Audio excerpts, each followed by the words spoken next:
চড়া সুদের প্রলোভন দেখিয়ে মোবাইলে অনলাইন অ্যাপের মাধ্যমে স্থানীয় মানুষজনদের কাছ থেকে লক্ষ লক্ষ টাকা প্রতারণা করার অভিযোগে চাঞ্চল্য ছড়ালো কালনায়।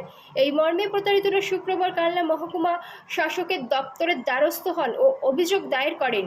কালনার বাসিন্দা মৌসুমী রায়ের অভিযোগ, 2023 সালের জুলাই মাসে আমাদেরই গ্রামের আশুরঞ্জন শিকদার নামের এক ব্যক্তি আমাদের প্রলোভন দেখায়।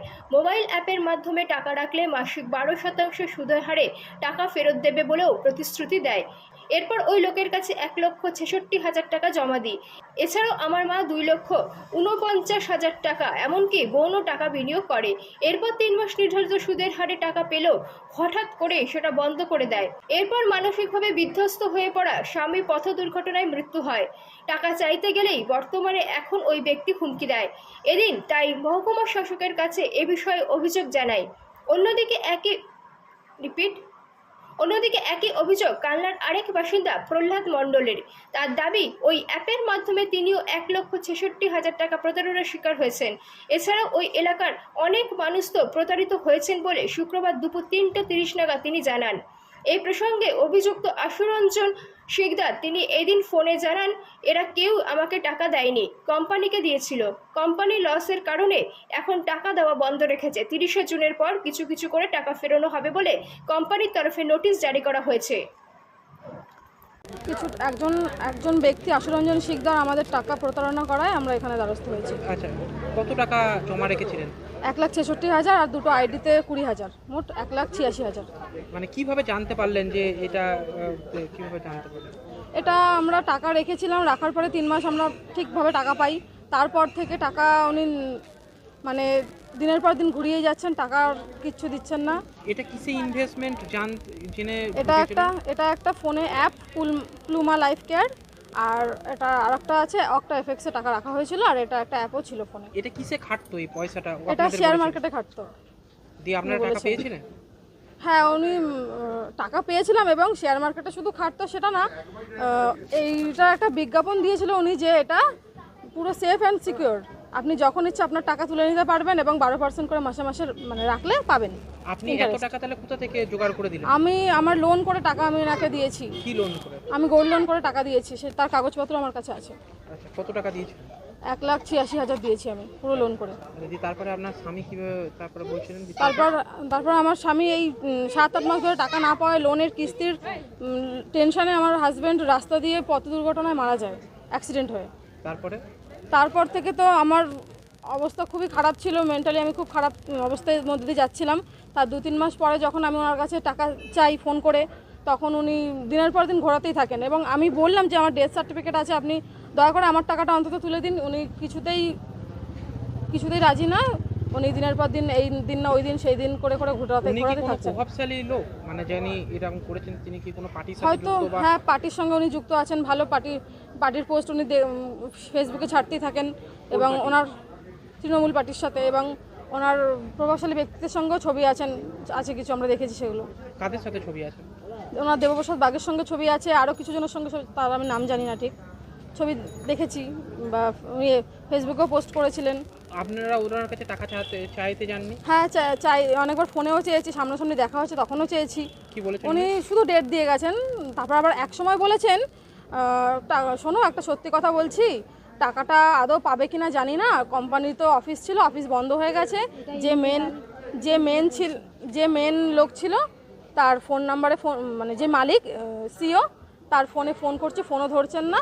কিন্তু এদিকে ওনার অ্যাকাউন্টে উনি টাকা দেখছি, আমার বাবার যে অ্যাকাউন্ট, তার অ্যাকাউন্টে দেখে বাবার অ্যাকাউন্টের জায়গায় ওর নিজের অ্যাকাউন্ট দিয়ে রেখেছে, এবং টাকাটা মাসে মাসে ওনার অ্যাকাউন্টে ঢুকে যাচ্ছে। এবং সেগুলো কিভাবে দেখতে পাচ্ছেন আপনারা? সেগুলো আমরা অ্যাপসটার মধ্যে গিয়ে দেখতে পাচ্ছি। আবার আমার অ্যাকাউন্টে কিছু টাকা পড়েছিল, সেটাও উনি আমার থেকে চেয়ে নিয়ে নিলেন, যে আমাকে দাও, আমি $2,000 অ্যাড করে দিয়ে তুমি প্রত্যেক মাসে মাসে 5% করে পাবে, কোনো অসুবিধা নেই। এটা আবার রিসেন্ট 4 মাস আগে এবার এইসব বলে বাদ বাকি যে টাকাটা ছিল সেটা উনি নিয়ে নিয়েছেন। আমার নাম মৌসুমী রায়। সুরঞ্জন শিকদার নামে এক ব্যক্তি, উনি একটা অক্টা এফএক্স কোম্পানি নিয়ে আমাদের কাছে এসেছিলেন যে এইটা 12% দেবে, এবং না, এটা মাসিক 12% দেবে, আর এই টাকাটা কখনো মারা যাবে না, যতদিন রাখবে ততদিন পাওয়া যাবে, ইচ্ছে তুমি যখন খুশি তখন টাকাটা তুলে নিতে পারো, এরকম বলছিল। দিয়ে আপনি কত টাকা জমা দিয়েছেন? আমার আছে 1,66,000 টাকা।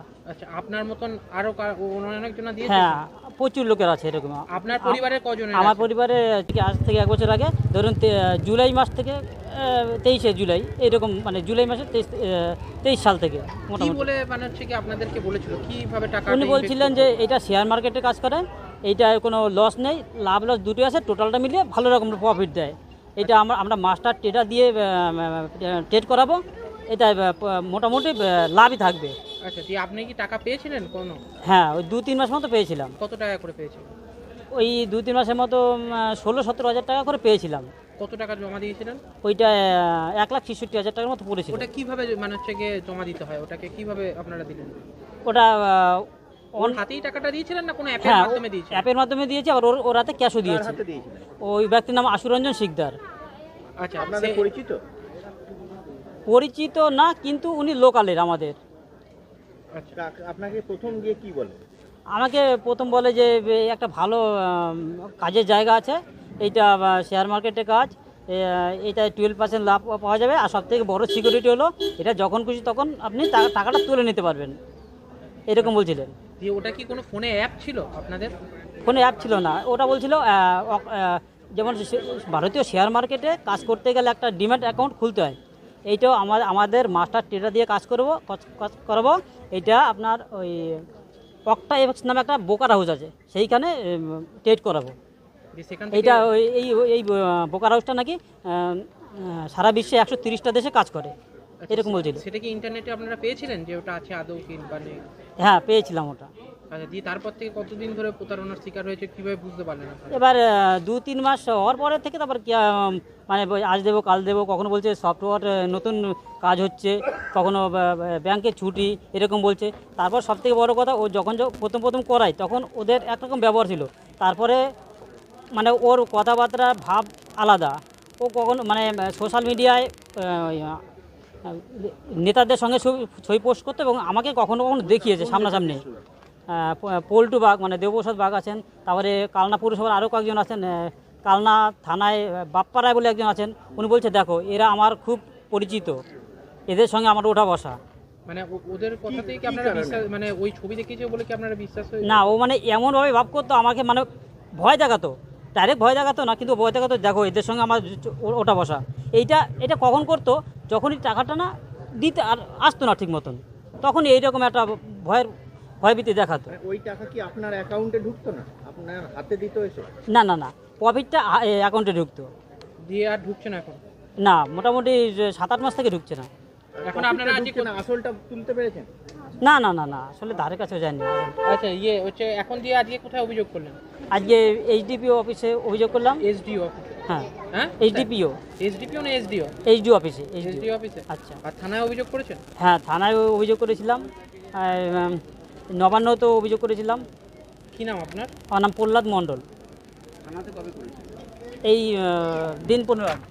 আমার কাছে যারা মক্কেলরা এসছে এই সংখ্যাটা 30 বা তার বেশি, কিন্তু এদের মুখ থেকে আমি যেটা জানতে পেরেছি প্রচুর মানুষ ভয়ে অভিযোগ করেনি। তার কারণটা হচ্ছে এই ব্যক্তি যাদের বিরুদ্ধে অভিযোগ করা হচ্ছে, যিনি লোকাল এজেন্ট রয়েছেন, তিনি ফেসবুক বা হোয়াটসঅ্যাপে বিভিন্ন কানলার প্রভাবশালী ব্যক্তির সঙ্গে নিজের ছবি শেয়ার করতেন এবং এরা সবাই একদম নিম্ন মধ্যবিত্ত মানুষ। এদেরকে ওই ছবিগুলো দেখে ভয় দেখাতো যে পুলিশ থানা সব আমার কন্ট্রোলে, তোরা আমার কী করবি, যার ফলে এরা প্রথমে সাহস পায়নি, পরবর্তীকালে সাহস করে অভিযোগকে জানিয়েছে। এইবার যেটা বিষয় হচ্ছে এদের মুখ থেকে আমি যেটা জানতে পেরেছি, কানলা বিধানসভা এলাকাতেই প্রতারিতের সংখ্যাটা প্রায় 1000-এর কাছাকাছি। এটা কি বলে মানে হচ্ছে কি এদের কাছ থেকে টাকাটা নেওয়া হয়েছিল এবং কিভাবে খাটাতো এরা? এদের কাছ থেকে একদম নিম্নবর্তী মধ্যবিত্ত মানুষ, এদেরকে একটা লোভ দেখানো হয়েছিল যে তোমরা যে টাকাটা দেবে তার 12% হিসেবে প্রত্যেক মাসে তোমরা ফেরত পাবে। যদি শেয়ার ট্রেডিং করতে গিয়ে তোমাদের লস হয় তাহলে আমরা কোম্পানির তরফ থেকে তোমাদের এই লস মেকআপ করে দেবো, বা তোমরা যখন খুশি তোমাদের টাকা তুলতে পারবে, বিনিয়োগ বাড়াতে পারবে, বিভিন্নভাবে প্রলোভন দেখিয়ে টাকাটা এদের কাছ থেকে নেওয়া হয়েছিল। এবং এদেরকে আর একটা জিনিস বোঝানো হয়েছিল যেটা একদম মানে সম্পূর্ণ জালিয়াতি, সেটা হচ্ছে যে টাকাটা বিনিয়োগ হবে ডলারে এবং ন্যূনতম বিনিয়োগ 1000 টাকা এবং তার প্রসেসিং ফি বা ইত্যাদি নিয়ে আরও কিছু টাকা খরচা হবে। মানে কোনোভাবেই এই প্রাথমিক বিনিয়োগটা যাতে 90,000-এর নিচে না নামে, মানে যে কোনো একটা প্রতারিত ব্যক্তির কাছ থেকে প্রথমেই যাতে 1 লাখ টাকা বা তার বেশি নিয়ে নেওয়া যায়, এইটাই ছিল এই প্রতারণা চক্রের মূল উদ্দেশ্য। আচ্ছা, এইরকম কত টাকা হতে পারে বলে মোটামুটি এখনো পর্যন্ত যেটুকু আমরা এদের মুখ থেকে শুনে জেনে বা বুঝতে পেরেছি বা বিভিন্ন মানুষ যেভাবে আমাদের সঙ্গে যোগাযোগ করছেন, তাতে কালনা বিধানসভা এলাকাতেই সংখ্যাটা ন্যূনতম 1 কোটি টাকার ওপর। কোথায় কোথায় অভিযোগ জানিয়েছে এরা আজকে? এরা আজকে এসডিও সাহেবের কাছে অভিযোগ জানিয়েছে। ইতিপূর্বে আমার অভিযোগপত্রের শেষে যদি আপনারা দেখেন, পরিষ্কার লেখা আছে এদের অভিযোগপত্রের শেষে যে জীবনহানির আশঙ্কা থাকে, এরা ফিজিক্যালি থানায় গিয়ে অভিযোগটা জানাতে পারেনি, কারণ এদের থ্রেট অফ লাইফ একটা ছিল, এরা একদম নিম্ন মধ্যবিত্ত মানুষ, এদেরকে কিছু করলে প্রোটেকশন দেওয়ার কেউ ছিল না। সেই অবস্থাতে এরা কানলা থানায় অভিযোগ জানিয়েছে, এসডিপিও সাহেবকে অভিযোগ জানিয়েছে, এসপি পূর্ব বর্ধমানকে অভিযোগ জানিয়েছে এবং মাননীয় মুখ্যমন্ত্রীকে অভিযোগ জানিয়েছে। সেগুলো ডাকমার পোস্ট। প্রত্যেকটি রেজিস্ট্রি পোস্টে, স্পিড পোস্টে গেছে এবং প্রতিটি রিসিভও হয়েছে আর আজকে আজকে। এবং প্রশাসনের তরফ থেকে কোনো রকম কোনো, এবং হ্যাঁ ডিএম পূর্ব বর্ধমানকেও জানিয়েছে এরা ডাক মারফত, এবং প্রশাসনের তরফ থেকে কোনো জায়গায় কোনো সুরাহা না হয় আজকে এরা বাধ্য হয়ে এসডি মাননীয় মহাপ্রসাদের কাছে একটা ডেপুটেশন দিলেন। আশা করা যায় এটা থেকে সুরাহা পাবেন এরা। আমরা কালনা থেকে রীতা ভট্টাচার্যের রিপোর্ট, সুন্দর বাংলা নিউজ।